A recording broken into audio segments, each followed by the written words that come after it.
Hello বন্ধুরা, আসসালামু আলাইকুম। আমি এখন বসুন্ধরায়।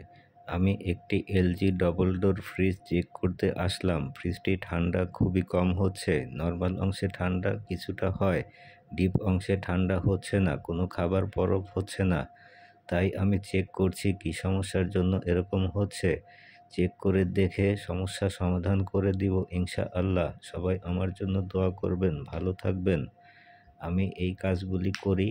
যদি কারো এই ধরনের সার্ভিস লাগে আমার পেজে নক করতে পারেন। আমি আপনাদের সহযোগিতা করব, খুব ভালোভাবে কাজ করে দিব ইনশাআল্লাহ।